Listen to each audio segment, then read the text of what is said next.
അതിർത്തി സുരക്ഷയെക്കുറിച്ചും സൈന്യത്തിന്റെ പോരാട്ട വീര്യത്തെക്കുറിച്ചും നിരന്തരം അവിശ്വാസം രേഖപ്പെടുത്തുന്ന പ്രതിപക്ഷ നേതാവ് രാഹുൽ ഗാന്ധിക്കേറ്റ കനത്ത പ്രഹരമാണ് ഇപ്പോൾ ഡൽഹിയിൽ നിന്ന് വരുന്ന ഏറ്റവും പുതിയ വാർത്ത.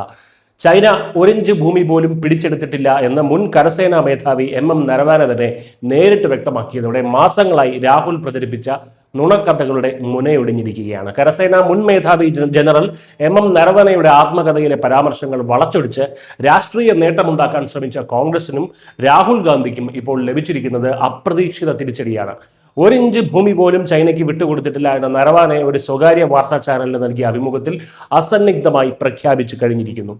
തർക്കങ്ങൾ ഉണ്ടാകാം, എന്നാൽ ഭാരതത്തിന്റെ മണ്ണ് നഷ്ടമായിട്ടില്ല എന്നും അദ്ദേഹം അടിവരയിട്ട് പറയുന്നു. മാത്രമല്ല, 2020 ഗാൽവാൻ സംഘർഷവേളയിൽ സൈന്യത്തിന് കേന്ദ്ര സർക്കാരിൽ നിന്ന് ശക്തമായിട്ടുള്ള രാഷ്ട്രീയ പിന്തുണ ലഭിച്ചിരുന്നുവെന്നും നരവാനെ വെളിപ്പെടുത്തി. ഇതോടെ സൈന്യത്തിന് പിന്തുണ ലഭിച്ചില്ല എന്ന പ്രതിപക്ഷത്തിന്റെ വാദവും പൊളിഞ്ഞടങ്ങുകയായിരുന്നു. അതുമാത്രമല്ല, സായുധ സേനയും രാഹുലിന്റെ രാഷ്ട്രീയ നേട്ടങ്ങൾക്ക് വേണ്ടി വിവാദങ്ങളിലേക്ക് ഇടയ്ക്കിടയ്ക്ക് വലിച്ചഴയ്ക്കുന്നത് തികച്ചും അന്യായമാണെന്നൊക്കെ അദ്ദേഹം കൂട്ടിച്ചേർത്തിട്ടുണ്ടായിരുന്നു.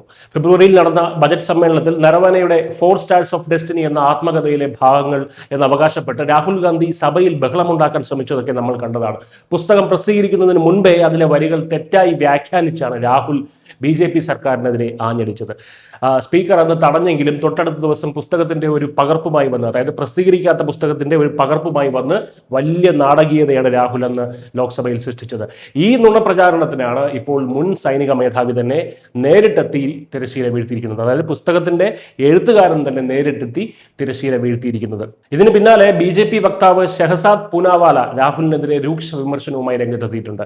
രാജ്യത്ത് ആശയക്കുഴപ്പം സൃഷ്ടിക്കാനും സൈന്യത്തിന്റെ ആത്മവീര്യം കെടുത്താനും രാഹുൽ ഗാന്ധി നിരന്തരം ശ്രമിക്കുകയാണെന്നും നരവനെയുടെ വിശദീകരണത്തോടെ സത്യം വെളിച്ചത്തായെന്നും പൂനാവാല പറഞ്ഞു. ചൈനയ്ക്ക് ഏതെങ്കിലും ഇന്ത്യൻ ഭൂപ്രദേശം ലഭിച്ചിട്ടുണ്ടോ എന്ന് ചൈനയോട് തന്നെ ചോദിക്കാനാണ് നരവാനെ നിർദ്ദേശിക്കുന്നത്.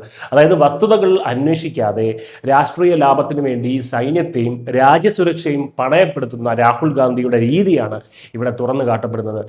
സ്വന്തം രാഷ്ട്രീയ അജണ്ടകൾക്ക് വേണ്ടി ഈ രാജ്യത്തിന്റെ സൈന്യത്തിനെ വരെ പ്രതികൂട്ടിലാക്കി നുണകൾ പടച്ചുവിടുന്ന രാഹുൽ ഗാന്ധി ഈ വെളിപ്പെടുത്തലോടെ ജനങ്ങൾക്ക് മുന്നിൽ വീണ്ടും പരിഹാസ്യനായിരിക്കുകയാണ്. News desk Malayalam.